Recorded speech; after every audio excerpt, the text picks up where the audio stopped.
शिवाजी महाराज ने केवल राज्य पर रहने के विचार नहीं किया, जैसे अभी वीडियो में हमने सुना।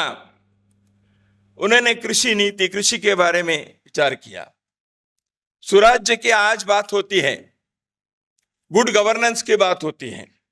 गुड गवर्नेंस के कई प्रकार के अष्टप्रधानों के नियुक्ति से लेकर, मुद्रा बनाने से लेकर, एक एक प्रकार से राज्य कोष बनाने से लेकर, इंडस्ट्री के बारे में ध्यान देना, अंतरराष्ट्रीय व्यापार के लिए करना, शिप बनाना, जहाज के निर्माण करना, कितने प्रकार के विषयों में उन्होंने ध्यान दिया।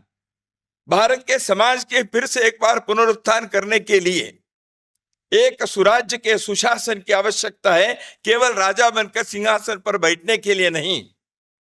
यह उन्होंने अपने जीवन काल में करके दिखाया। अनिल माधव दवे जी ने एक पुस्तक लिखी है शिवाजी महाराज के बारे में, स्वराज और सुराज। उसमें उन्होंने वर्णन किया है। उस पुस्तक के प्रस्तावना वर्तमान प्रधानमंत्री श्री नरेंद्र मोदी जी ने, जब वो मुख्यमंत्री थे गुजरात के, उस समय उसकी प्रस्तावना लिखे, कैसे शिवाजी के प्रेरणा से सुशासन को आज भी चलाने की आवश्यकता है, इसको उन्होंने इंगित किया है।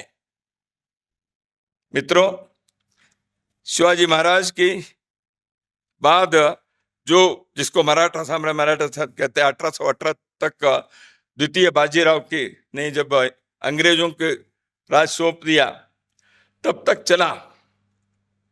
लगभग 250 मिलियन एकड़, 1 मिलियन स्क्वायर किलोमीटर, ये भारत के, जिसको उपमहाद्वीप कहते हैं, सब कॉन्टिनेंट कई बार कहते हैं, इसमें एशिया के, दक्षिण एशिया में इतना बड़ा साम्राज्य उस समय और कोई नहीं था। इतने बड़े अटक से कटक जो कहते हैं, तंजावुर से लेकर वहां तक कहते हैं, यह इतने बड़ा साम्राज्य था। तो ऐसे एक भारत के रक्षा के लिए, भारत के संस्कृति, धर्म, यहाँ के सभ्यता के उन्नति के लिए जिस महापुरुष के प्रेरणा से ये कार्य चलता रहा, उस कार्य को आज वर्तमान पीढ़ी को और आने वाले पीढ़ी को भी